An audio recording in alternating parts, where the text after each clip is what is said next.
وش تتوقعون يكون داخل هذه العلب؟ قولوا لي. هذا طبعا العلب جزء من اللي قدرت اطلعه من خالد اخوي، لانه عنده هو هوايه غريبه مره. افتح خالد خلينا نوريهم. ايوه. طيب بعد الفيلم الهندي ذا وش يطلع؟ ساعة. شوف العلبة بس. شوف العلبة، تتخيلون العلبة هذه كل الفخامة هذه وش فيها جوا؟ افتح يا سمسم. تاتا. كل هذا قلم. تخيل. وش نوع القلم ذا يا خالد؟ هذا مونتوغرافا.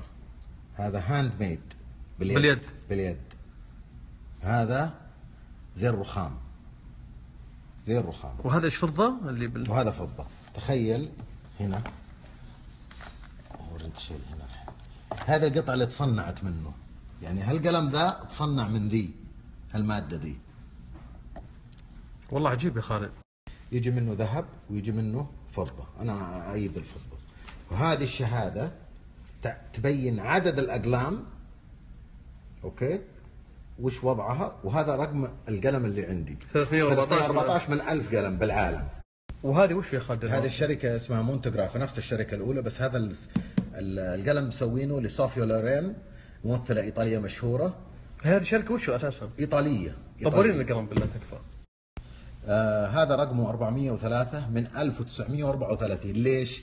تاريخ ميلاد الممثلة عام 1934. طبعا صوفيا لورين مشهورة بجسمها ما شاء الله، كانت نجمة إغراء، فحتى ذا مسوينه على شكل جسمها. وهذا القلم دانتيل، وهنا طبعا الماسة، حتى اللون لأن هي تحب الأحمر، وهذا توقيعها. والله مدلعينه آخر دلع القلم ذا يا ولد. أيوة. شوف فوق لحظة. وهنا صورة شكلها، شوف شكلها بنفس الريشة. قرب الريشة. دقيقة. هذا هي.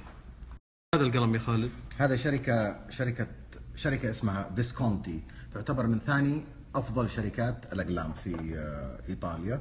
هذا القلم اسمه الحمراء، يعني الحمراء، قصر الحمراء، مسوينه نفس تصميم تركيب الطوب في الحمراء. في يجي منه اللون ذا، وفي يجي منه على لون الأحمر حق الطوب. أنا عجبني اللون ذا فأخذته. هذا عدده 88 قلم بس، فيعتبر من الأقلام الغالية.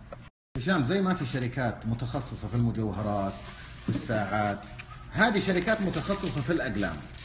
أوكي؟ بس المشكلة فين؟ إنه مو بكل الناس أوكي يفهمون في الأقلام زي ما يفهمون في الساعات وفي الشنط. أنا أعطيك مثال. هذا القلم وش هذا ماركة؟ هذا فيسكونتي، شركة. المصمم حق شركة فراري صمم القلم ذا. أنت تشوفه قلم عادي. شوف الفكرة وين جت.